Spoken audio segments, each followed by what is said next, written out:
It's Friday, September 27th, and it gives me great pleasure to welcome you back to our weekly UofT Grand Rounds.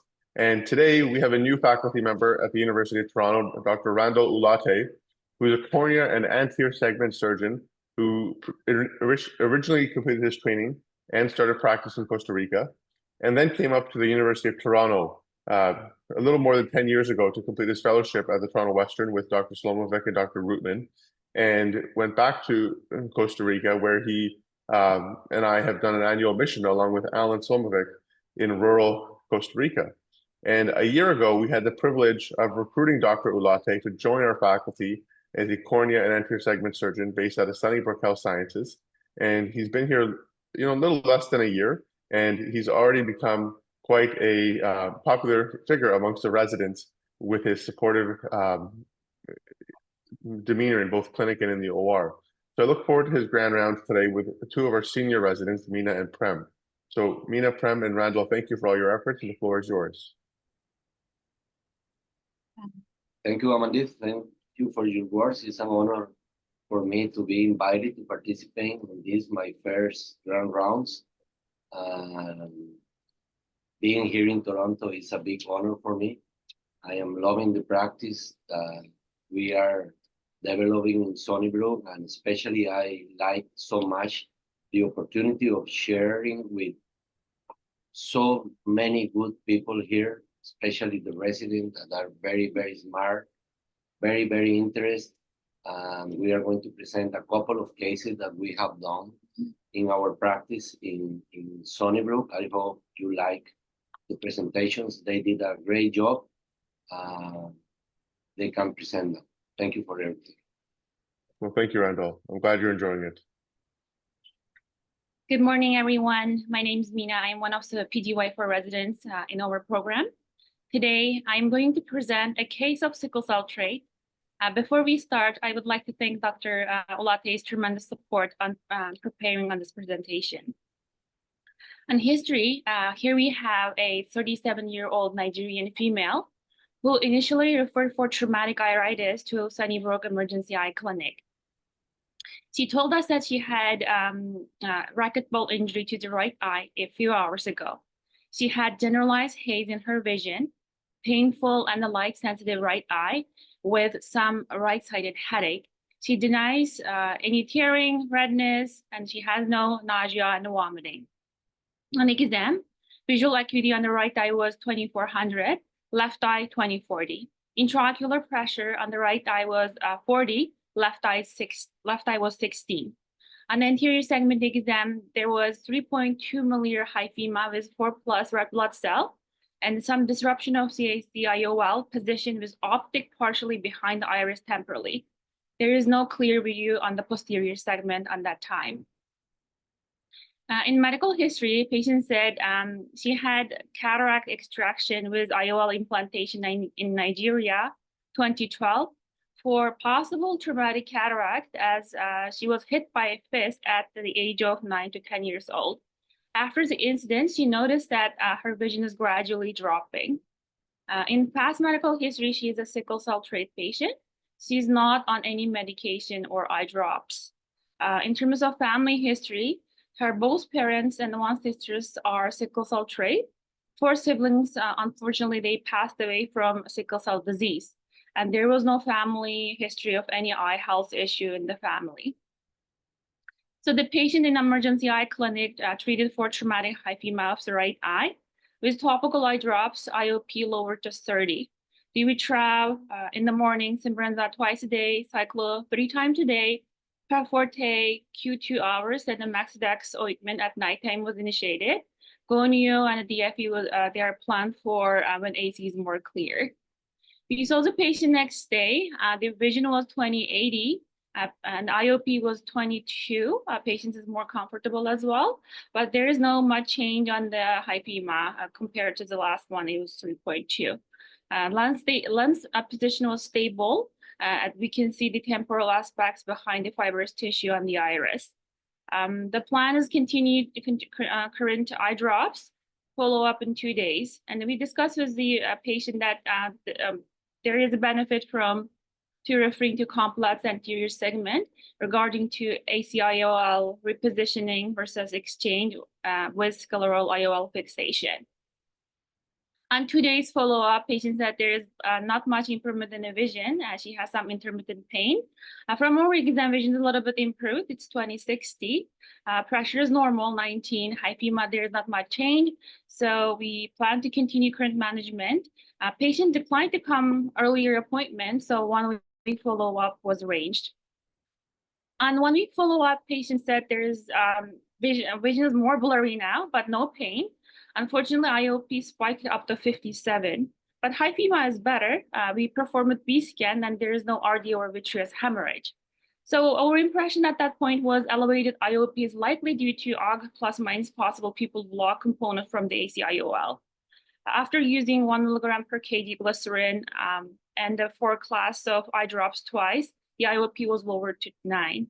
We increased the frequencies of Simbrenza 3 times a day, Prat Forte every 1 hour, and the rest of the medication continued.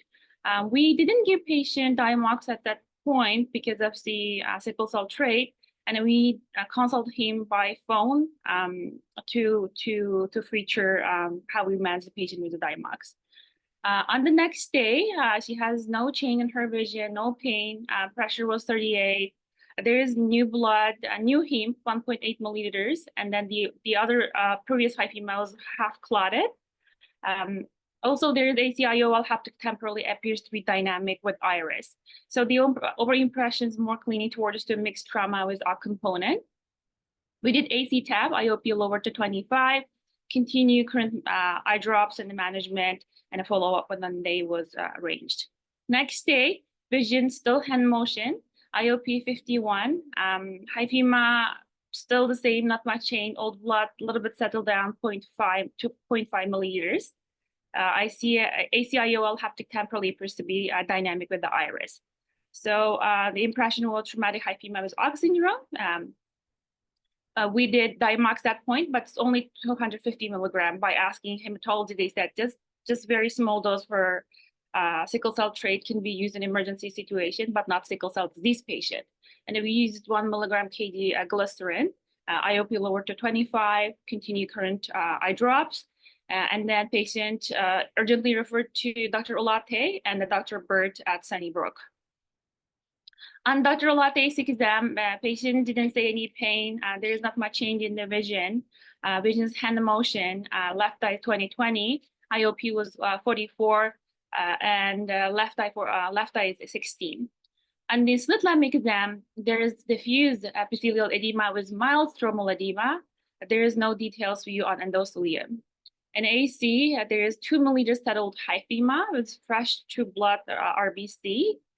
Recent bleeding from the iris around at 11 o'clock, and there are vitreous stents in the AC. In the iris, we cannot visualize the superior part of the iris.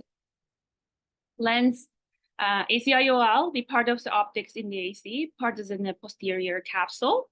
Pigmented haptics passing through the iris with 3+ fibrosis superior to the IOL. In the posterior segment exam, the slit lamp and then indirect, there is no view, so we performed a B scan. We didn't see any retinal detachment or vitreous hemorrhage. Left eye is unremarkable. So our impression was traumatic hypema with OG syndrome. Now let's look at it, some key features of sickle cell disease and sickle cell trait. They're both autosomal recessive inherited disorder. Unfortunately, sickle cell disease has high morbidity and mortality, whereas sickle cell trait people, patients, they can live normal lives. In sickle cell disease, there is 2 copies of sickle gene.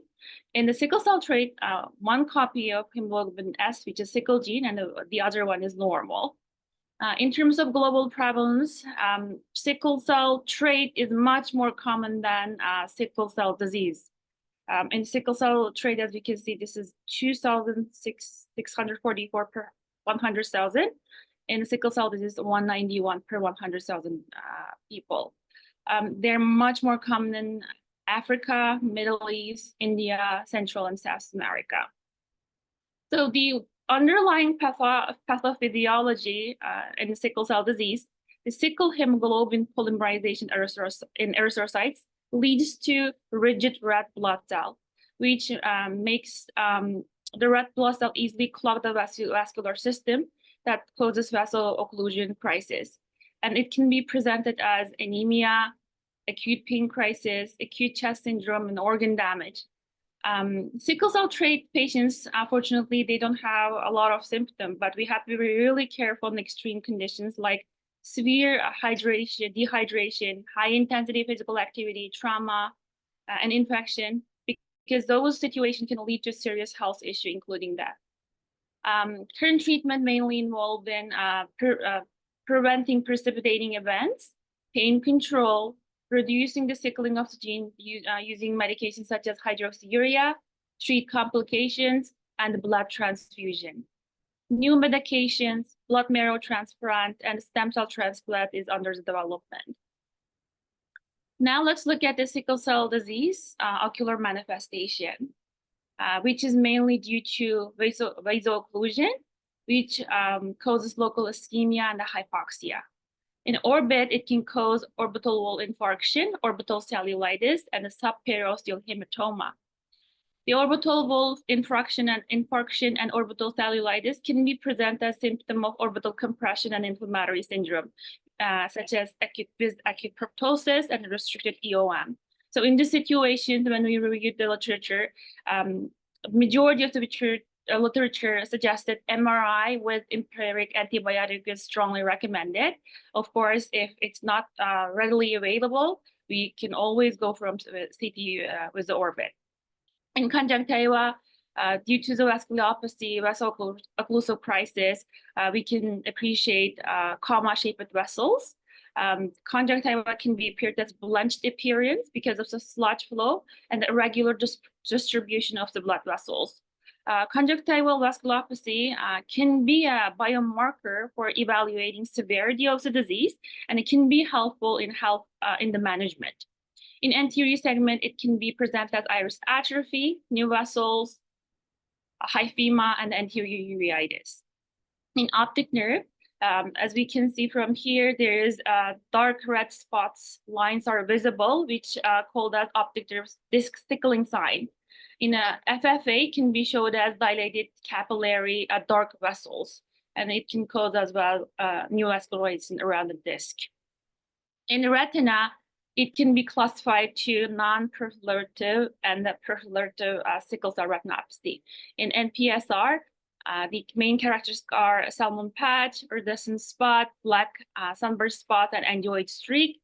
In PSR, because of the upregulation of the vascular growth factor, which lead to retinal neovascularization, peripheral artery occlusion, and AV anastomosis, pre-retinal or vitreous hemorrhage, and tractional retinal detachment. Unfortunately, patient can lose permanent vision because of the proliferative sickle cell retinopathy. We did some literature review about hyphema and the sickle cell trait. So Mir, this is a doctor from Wilmer Eye Institute at the United States of America. They published their 10 years clinical experience on the clinical characteristics and outcomes of hyphema in patients with sickle cell trait. In this retrospective study, they included 10 traumatic hyphema patients and 4 non-traumatic hyphema patients. In traumatic group, mainly trauma coming from blunt trauma from sports, recreational activities, and assault. In non-traumatic hyphema group, the hyphema mainly due to iris envy. It could be diabetic retinopathy, previous CRVO, venous vasculopathy, or hypertensive retinopathy. And recent intraocular procedure also is one of the risk factors in that study. Spontaneous bleeding because of using anticoagulation medications. So on their study, they proposed that the mechanical obstruction of trabecular meshwork and a low oxygen concentration in aqueous humor, low pH, high ascorbic acid level increase the sickling of the red blood cell, which further slows down ocular clearing. People with traumatic hyphema group, they have poor tones to IOP spike, and that potentially can lead to CRAO, which is cited by one of the study Michelson published in 1972. Their patient with sickle cell disease with a pressure of 35 had CRAO. And then they also found size of hyphae does not correlate with the extent of IOP elevation. Both groups, they needed a high rate of surgical intervention due to refractory to medical therapy. And traumatic hyphae group, the mean presenting pressure of IOP was 40. The mean time achieved to control IOP was 3 days. Mean number of surgical intervention is 1 point plus minus 0.5 per patient. The mean time resolution of hypema was 6 plus minus 2 days. Non-traumatic hypema group, mean presenting pressure was 31. Mean time achieved to IOP control was 5 days. 2 out of 4 patients required surgery. The mean time resolution of hypema 16 plus minus 9 days. This in non-traumatic hypema group, the carbonic anhydrase inhibitor used 1 patient, and Diamox small dose 250 milligram to 500 milligram used in 1 patient. Whereas traumatic hypema group, CIA used in 4 patients, and the Diamox used 1 patient, but they didn't report any related Diamox side effect because of the treatment. And then we looked at the CDC website. They issued a statement because they want to increase our awareness as ophthalmologists and the patients regarding to sickle cell trait and glaucoma post-hypema syndrome in a trauma setting, because this could lead to a permanent vision loss. So they issued a statement on their website. Now let's look at the some of the literature review findings about uveitis glaucoma hypema syndrome and the sickle cell trait. The main underlying pathophysiology in OG syndrome is shaping from the IOL.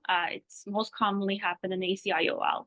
Peripupillary contact of the iris with lens and optic and haptics, and the wrappage of the footplates or edge imperfections leading to mechanical irritation and erosion of the uveal structures, including the iridocorneal angle, iris, and ciliary body, which leads to chronic inflammation, cystoid macular edema, secondary iris neovascularization, recurrent hypema, elevated IOP, and the glaucomatous change. Unfortunately, in this case, surgical intervention is often required as a definitive treatment. So Sharma and et al. Published a case of OG syndrome in which anterior chamber paracentesis led to diagnosis of sickle cell trait. They reported a patient who is a 47-year-old Cuban male who presented to their clinic multiple times in the past 3 years with left eye floaters and a blurry vision. His IOP fluctuated between 29 and 46 with recurrent hyphema. On their exam, the pertinent findings was infratemporally displaced PCIOL. Patient was treated with carbonic anhydrase inhibitors, other topical drugs, and with Diamox, but didn't respond very well. But patient was reluctant to have any surgical intervention. The final treatment for this patient was PCIOL explantation with and the ACI washout, and they sent aqueous fluid to cytopathology, which showed sickle cell red blood cell, and electrophoresis was positive for sickle cell trait. Let's back to our case.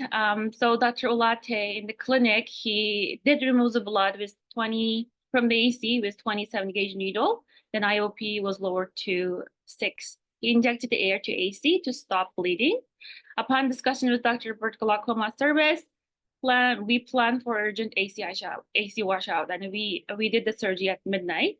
The surgery we performed was pars plana vitrectomy, anterior chamber intraocular lens explantation with removal, membranectomy of the fibrotic of the corneal adherence, Stummer's ring removal, secondary lens implantation with Yamani technique, and a pupilloplasty. So this is our surgical video, and this surgery was done subtenon block. As we can see, superior parotomy was made in here. Paracentesis made for AC maintainer. And there's parotomy again. Also, we did a biplanar scleral wound, 23 gauge trocar was placed for pars plana vitrectomy. We removed the gas bubble from the anterior chamber with a retractor. Then we administer triamcinolone to better visualization of the vitreous and then its removal. And next step would be removing of those fibrotic membrane on over the corneal with the corneal adherence. Because it's midnight surgery, at the beginning we couldn't find any micro scissors, so we used NVR blade to remove all those fibrotic membrane. And then nurse brought to us micro scissors. We used that. We used the retractor as well to clear all the fibrotic membrane, which is wrapped all around the IOL on the corneal angles and behind the iris. As we remove further, we noticed that those fibrotic membranes really stiff, and then they're attached everywhere. Once we have better view, we were able to appreciate the part of the haptics where it was embedded on the iris. So we use micro scissors to release those area. While we releasing those area, we also noted that those fibrotic membrane actually attached to the submerged ring and a big cortical material. So we use the retractor or forceps to remove all the fibrotic tissue and the cortical remnants. As we can see, IOL is released from the scleral wound. And the next step is implanting new IOL with 3-piece IOL with Yamani technique. Speed up a little bit here again. Discuss this part. This is the cortical remnant we discussed earlier. We're fixating, intrascleral fixating the new lenses. Now the next step is pupilloplasty. As we can see, the superior part of iris has a bigger defect. We use tenofovir to suture the iris superiorly and inferiorly. Our goal is to have a more regular pupil and to prevent future synechia. Okay, so, and the patient left the surgery with no complication. This is our summarized surgical steps. After surgery, post-op follow-up day 1, patient reported no pain, patient is counting fingers, pressure was 4, sorry. The cornea was clear, AC is deep, there's 2 plus red blood cell with small hyphema, blood clots in the pupil and the closed wounds. We use paracentesis to remove the blood and initiated Tobradex every 3 hours for the right eye. Follow-up 1 week was arranged.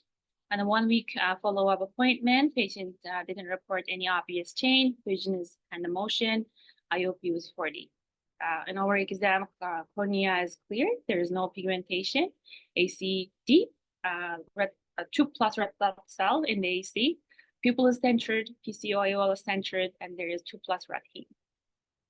Blood removed through the paracentesis, after that IOP lowered to 60. At this point, we reduced Tobradex to every 4 hours. We had Simbrinza twice a day and Timolol twice a day. The follow-up 1 week appointment was given to the patient. Patient came to see us in the post-op week 2. There is no pain. Vision is slightly better, counting fingers at 1 feet. IOP was 30.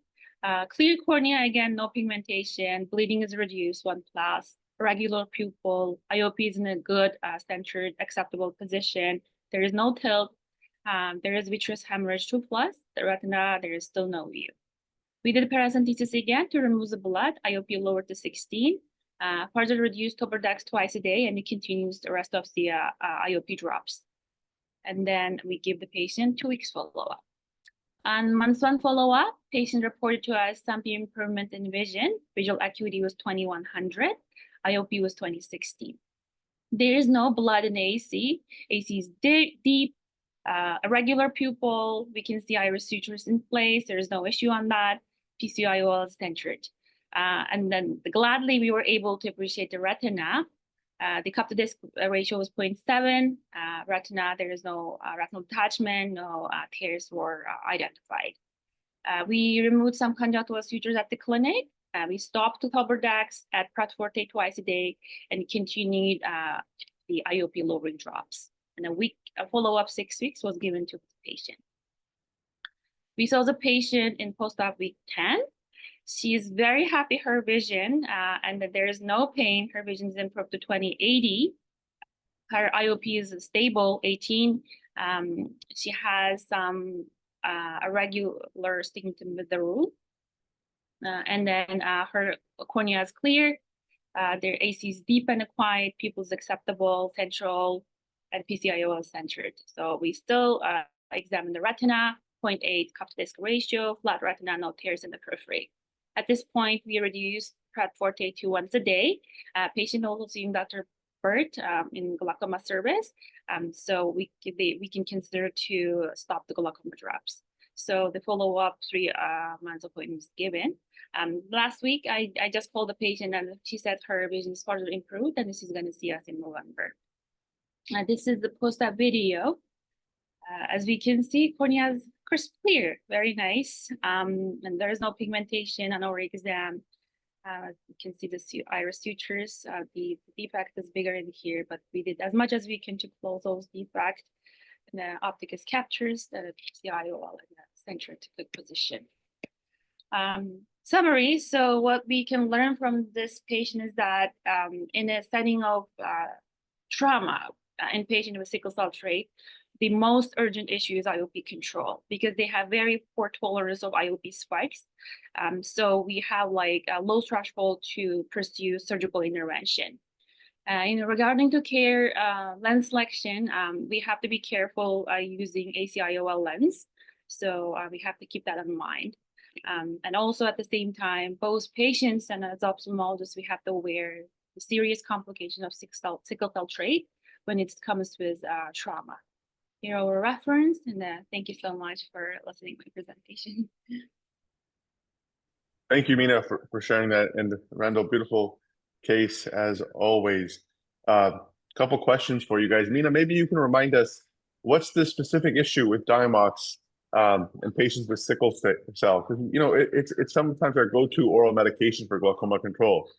So what's the issue, and what should we be aware of?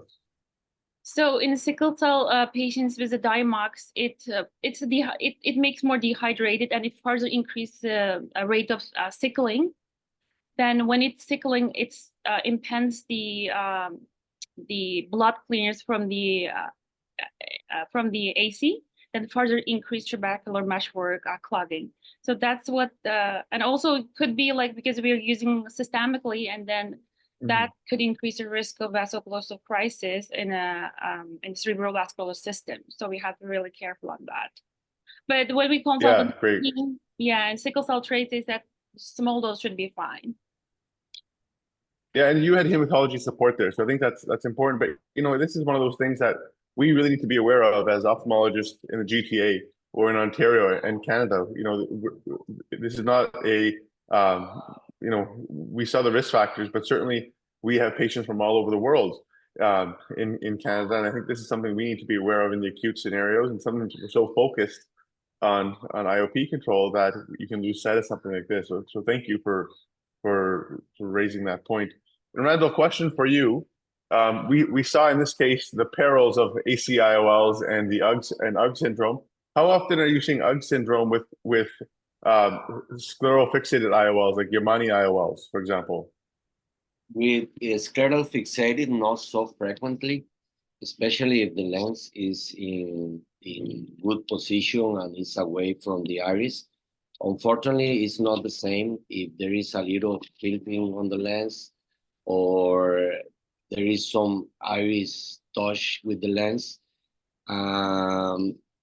It's very, very important to be sure that when we are fixating a lens, we are away from the iris.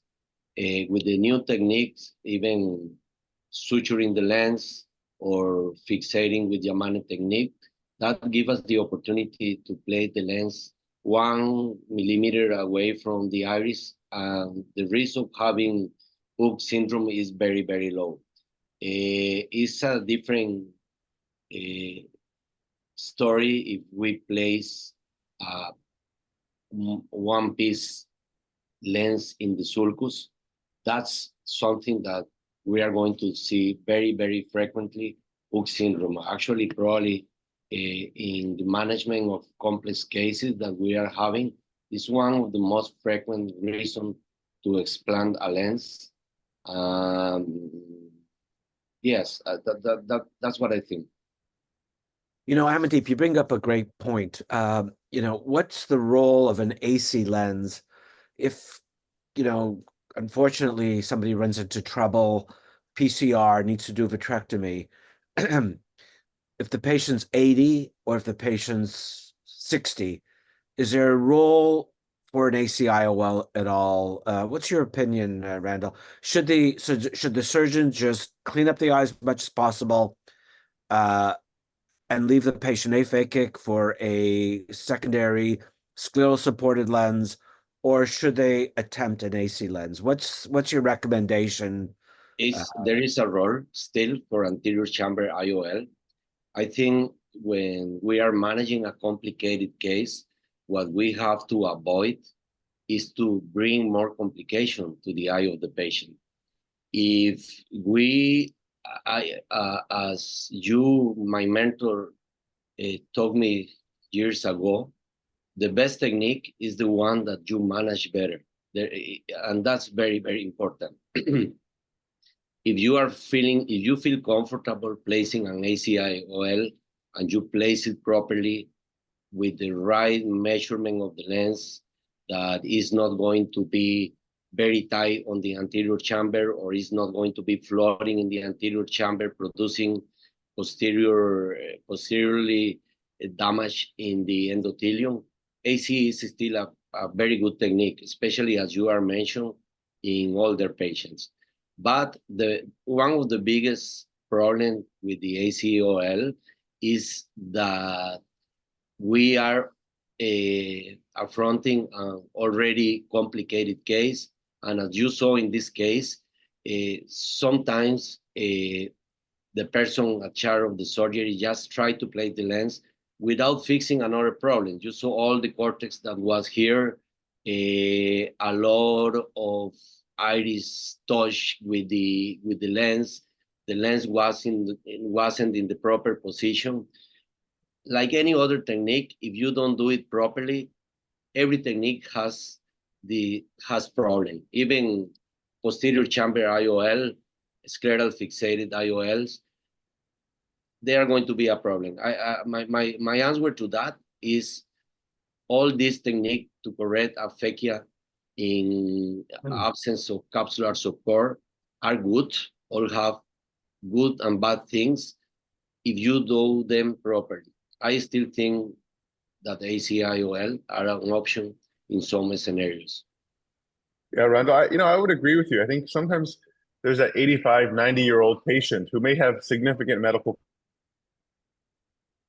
patient to the OR, and it may be difficult to get them back to the OR for a secondary procedure. So if you think, well, and the patient will not need further surgery. So, you're not leaving a bunch of cortex behind, for example.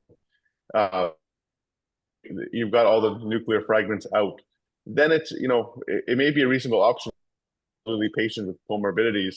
Whereas the 40-year-old patient, like in this case, who's got cortex still left over, is going to need possibly a secondary procedure anyways, and they may be faking. But I think there's probably still a place. Although my understanding is the lens manufacturer differently, and they may be discontinuing the ACIOL. So this may not be our decision. I understand my internet's cutting out a little bit. I'm so sorry. Okay, Prem, we'll get to your talk. We'll just leave. You want to leave yours on?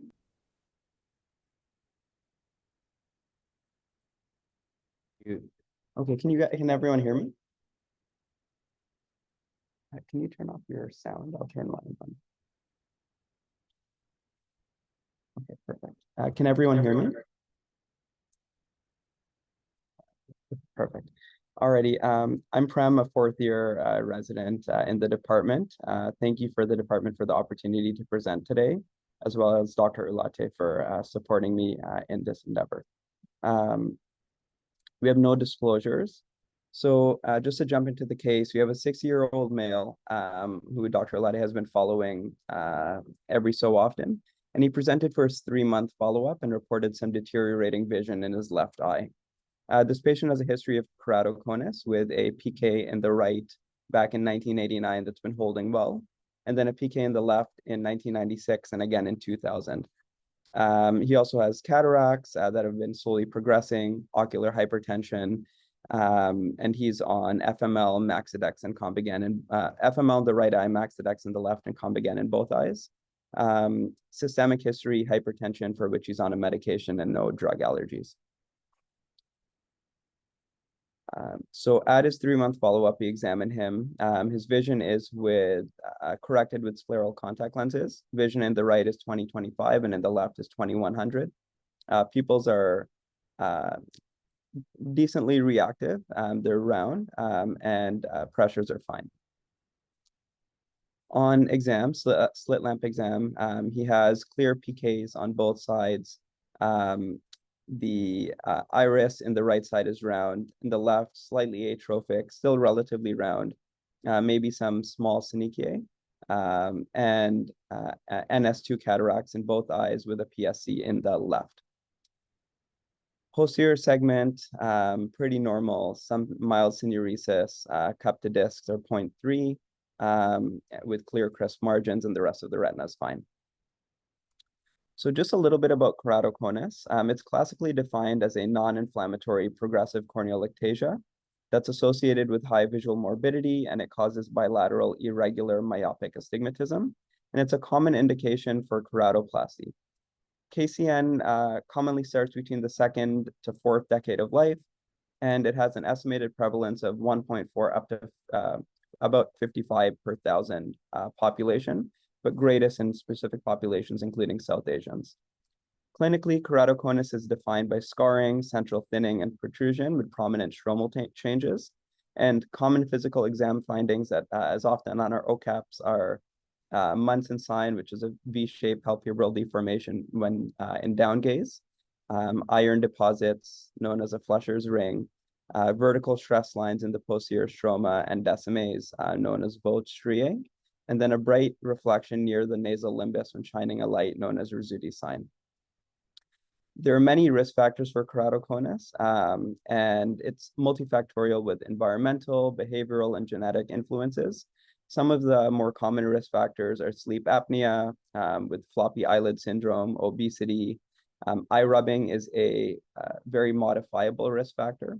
Cornea staff who often see these patients will tell their patients not to rub their eyes and to control their allergies. So atopy is another risk factor.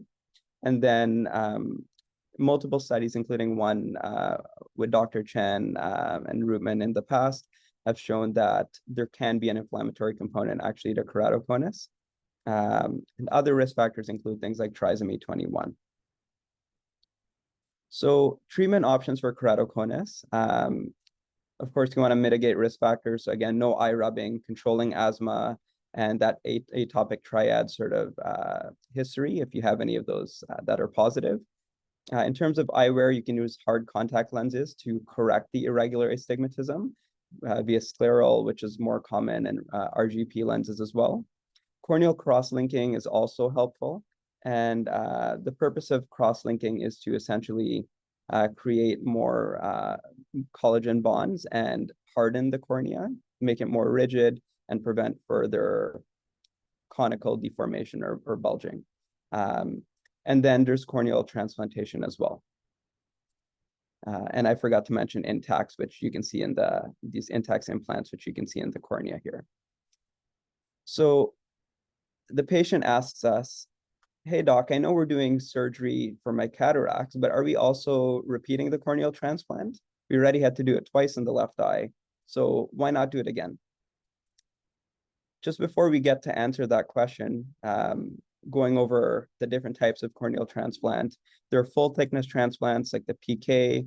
There are also keratoprostheses like the Boston K-Pro, an odontogenic one as well in very specific cases. There's anterior, including DULC, and then posterior, including these options here with decimate stripping only, DSO being the the newest one per se, but not necessarily used as much as DMEK. So going into it a little bit more, PKPs or penetrating keratoplasties, it's a full thickness corneal transplant, DALK or deep anterior lamellar keratoplasty. It involves the epithelium all the way up to including the stroma. There's Decimé stripping of the or endothelial keratoplasty. A means automated, and essentially it's transplantation of endothelium and some stroma as well. Then there's DMEK, which is used much more frequently now, Decimé membrane endothelial keratoplasty, and a transplantation of the endothelium and Decimé without any stroma.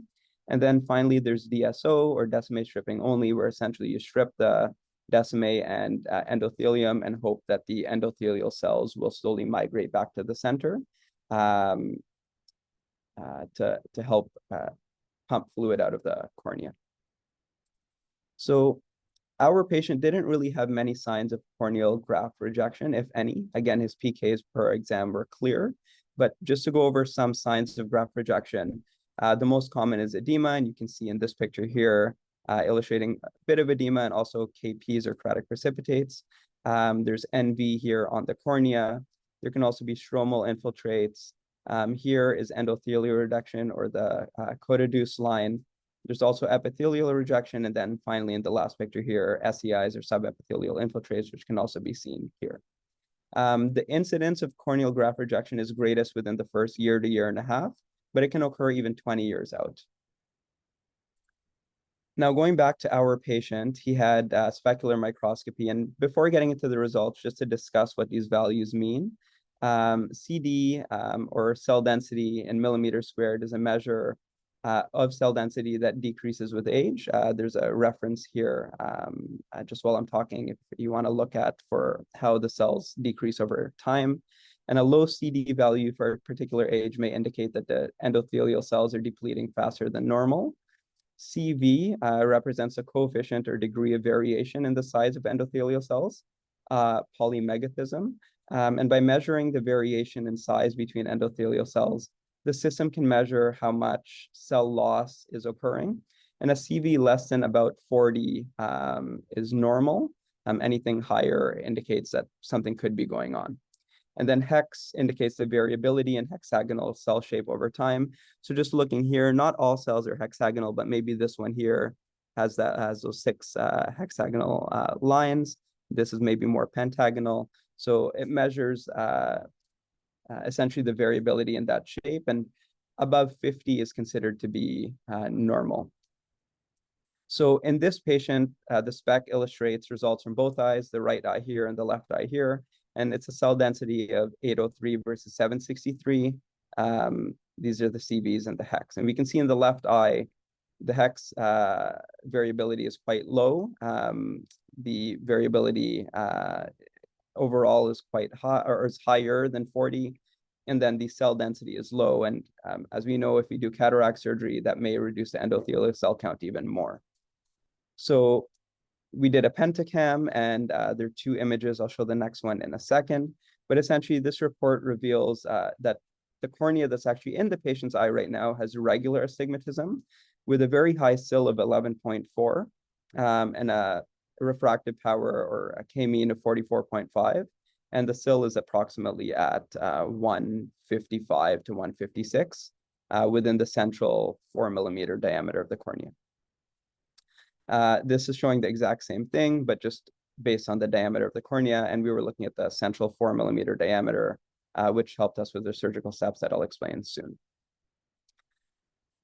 Now, a question is, now that DMEK is becoming more common, in the case of this patient who has a fairly regular cornea or with regular astigmatism but very high SIL, would we do another PK or would we do a DMEK instead?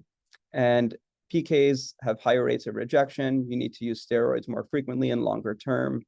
There's sutures involved. The visual recovery can be up to a year. There's the open sky time, which can increase the risk of suprachoroidal hemorrhage.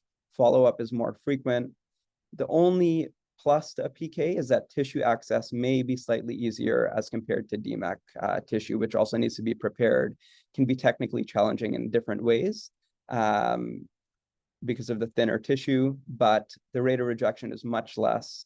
Steroids don't need to be used for or as intensively for as long, and the visual recovery is much faster. So this is the surgery that we performed. So essentially, this is a typical phaco, and we can see regular steps, capsulorhexis, injection, hydrodissection, taking out the pieces.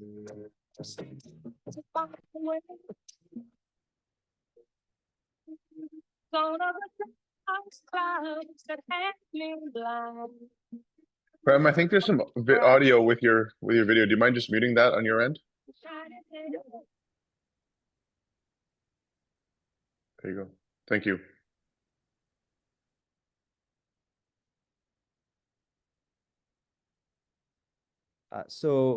Essentially, the lens was put in, and the lens was turned to make sure that it was in the right axis. Now we're stripping endothelium and decimase to make space for the DMEC. And that was done without any issues, just clearing everything up with an IA tip. We put a couple sutures in, and you'll see the second suture later on, just because of everything the eye has been through in the past. Here's an AC maintainer being put in.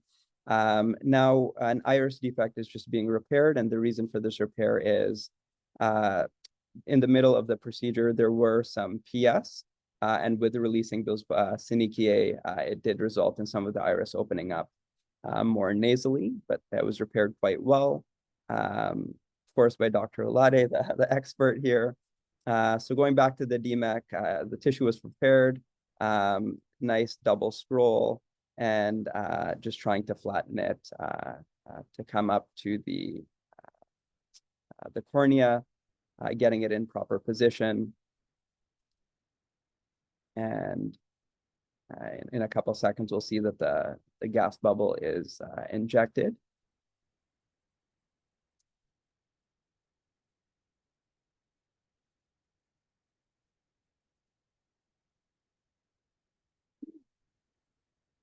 So there's the gas. And then just some final steps just to clean everything up, including putting a second suture in just to maintain the AC. Again, given everything the patient had gone through in the past, wanting to make sure the AC is maintained properly. So then we see the patient at post-op day 2. And at post-op day 2, his vision is actually quite good at about 20/70. Pupil we can't really say is round, but there's no RAPD, which was assessed, and his pressure was fine. Some mild injection, the PK is still clear. There was some mild edema at the graft host junction. The DMEC graft is fully attached. A couple sutures in place, supratemporally and infratemporally. The gas bubble is about 30 to 40%.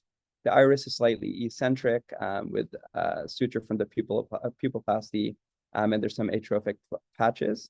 I didn't mention earlier, but the lens that was put in was a Zeiss monofocal toric at Torby IOL, which can actually correct up to 12 diopters of cylinder. And I'll explain that in just a second. And these are the patient's drops. So at post-op month 1, you can see the video here of the patient's exam, but his vision was actually 20/40, which is quite excellent. And looking at his refraction, his sphere was just +0.5. His cylinder was -4, and it was at an axis of about 90. So we put in a lens, as I mentioned earlier, the cylinder was about 11.4. So we put in an 11.5 toric lens, but there's still a -4 residual. And the reason for this is the lens is correcting corneal astigmatism that was measured via topography, but it's not correcting lenticular astigmatism.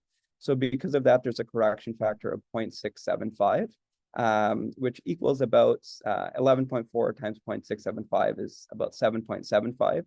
So there's about 3.65 or about 4 as we measured in clinic of residual astigmatism that can be corrected. In this case, he can continue to use his scleral lenses later on and help to make the cornea even a little bit more regular.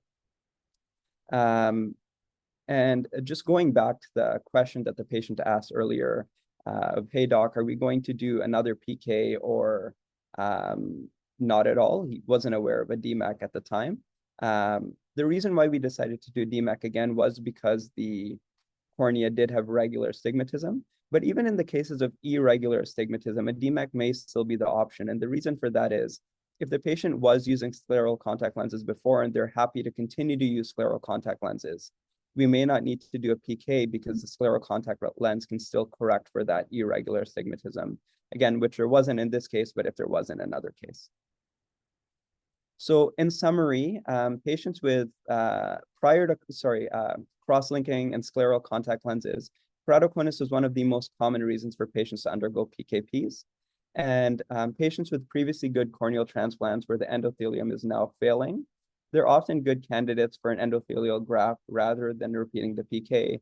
Again, more commonly if they have regular corneal astigmatism, but also in irregular cases, they could still wear their scleral contact lens. So for patients with this sort of history, if you're doing cataract surgery and we know the endothelial cell count will go down even a little bit, consider augmenting with a DMAC or referring to a cornea specialist for that to prevent progressively decreasing endothelial cell count and having to do a secondary procedure later on. And to correct highly astigmatic eyes, there are various IOL options. The Zeiss at Torbian. Zeiss is not sponsoring us for this talk. No conflicts, but various IOL options to consider outside of what might be readily available to you to correct higher astigmatism or toricity that can be found via tomography scan or pentacam. Thank you very much to for everyone's help. I personally wasn't involved in the surgery, but thank you to Dr. Ilade for his fantastic work and for mentoring me throughout this Grand Rounds presentation. Thank you, Prem. Beautiful case. Alan, I see you're unmuted. Do you have any comments for us? No, I think that was beautifully done. It was, you know, for those people not doing DMEC, doing it in a penetrating keratoplasty does add a certain further element of challenge. There is some comment whether or not you need to remove Descemet's membrane. I know some people do, some people don't. I think the outcome here was beautiful. I do remove, like Randall does, I do remove Descemet's membrane if I do a PKP. I think that was just beautifully done. The only question I have, I guess, is the issue about, we know you can do torics with DMEC, and he had beautifully regular astigmatism, which was a key here. But the problem, one question you need to ask is, if you are going to correct the corneal astigmatism in the eye, then there's a challenge getting them back to scleral lenses afterwards, because that translates the, you know, it does present a challenge, but this patient is now easily he had a regular astigmatism. He was well within the range of glasses. Keratoconic patients tend to tolerate astigmatism much better in their glasses. And I think it was a beautiful outcome, very nicely executed. Randall, did you use same size or did you go like a quarter of a millimeter smaller than the original PKP? Quarter, because it's easier to place it. If you do, you can do it bigger, but you can have some floating edge that if the graft is attached since the same day, it's not going to be a problem. But if for some reason there is a little detached, that can create a fluid space that is going to be a little more difficult to manage. You still can do a little bigger or same size, but definitely doing a little smaller is easier during the surgery. It's easier to center. I feel the risk of detachment and rebobbling is less if you do a little smaller. Yeah, I agree with you. I go a quarter of a millimeter smaller. In a regular pseudophakic, I'll go a quarter of a millimeter larger, which gives you a better landing zone. I know Dr. Cruz showed that if you go a quarter of a millimeter larger with your Descemet stripping, I don't want to get too technical here, but there's less chances of detachment and rebubbling. But that was just beautifully done. I was talking with Prem when we were preparing the presentation. We were checking one of the slides of Prem. One of the things that he wrote was keratoconus is one of the main reasons of main indications of corneal transplant.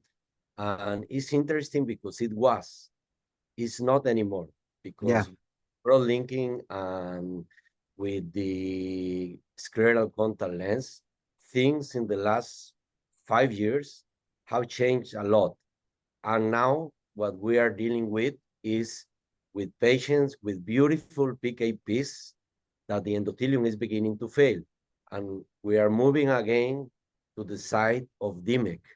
Even in keratoconus, it's going to be DMEC for keratoconus.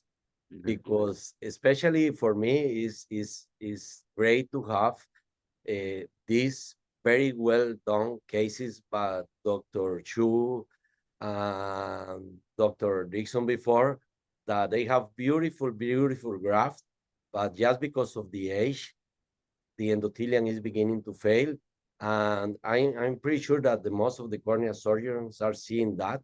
And this is one thing that is very, very good that Brent present, because it's something that we are going to see more frequently, replacing the endothelium in very good done previous PKPs. I couldn't agree with you more. I think the incidence of transplantation for keratoconus has really gone down significantly with DOLC and with Intacs and not with DOLC, with collagen cross-linking. We're just not seeing progression like we used to. What we do see is thinning at the graft, and that at the graft host junction, we've seen a couple of these lately, and recurrent keratoconus. 10 years down the road, you'll see thinning of the graft peripherally. So, but congratulations. I think that was beautifully done, Randall, as usual. Thank you so much. Great case, Randall. In cornea, you guys have had a lot of innovation over the last 2 decades. You mentioned something called DSO. Can you just explain to our audience what DSO is if they haven't heard about it yet? So essentially, it's a similar procedure to the start of a DMAC. You're not necessarily preparing any tissue, so it's easier in that sense. You're not taking out an 8 millimeter or 7.5 millimeter, anything close to that size. It's from what I recall, it's the essential 4 millimeters or 5 millimeters you're stripping, and endothelial cells migrate. So if there's a defect, you don't increase the number. You can't develop more endothelial cells, or they can't proliferate, but they can migrate and become bigger to fill in that gap. So in a place where the cornea may not be pumping fluid as well, causing edema, if you strip those not so good endothelial cells, you might be able to recruit other ones from the periphery to migrate centrally and hopefully assist with removing fluid from the cornea, just like endothelial cells do. So no tissue required. I don't know, Dr. Slomovic or Dr. Lade may have a better response on how often it's done. I've never seen it done, but we've actually published our results on this, and I think Stephen Ongtong is probably the best person to speak about this. But you usually do a 4.5 millimeter decimeterexis. You need to educate your patient that it's going to get worse before it gets better. And it usually takes about 2 to 3 months. Now, we've been using a ROCK inhibitor, Glanatec, that we have patients get because it's not FDA approved or approved by Health Canada. But it facilitates the migration of cells, and there's actually some thought that it may be, in fact, Stefan and I were talking about this yesterday, that it may actually lead to some mitoses of endothelial cells and duplication of some of the endothelial cells. Important caveat here, it's not good for pseudophakic corneal edema. It's good for Fuchs endothelial dystrophy. Great, and Stefan is here, so maybe we'll give him the last word on this. All right. Hi, everyone. Great presentations today. Yeah, no, I agree with everything that Dr. Slomovic and Prem said about DSO. I think, the key thing to think about is that it really takes advantage of the asymmetrical presentation of Fuchs disease, that we know that it typically affects the center part of the cornea.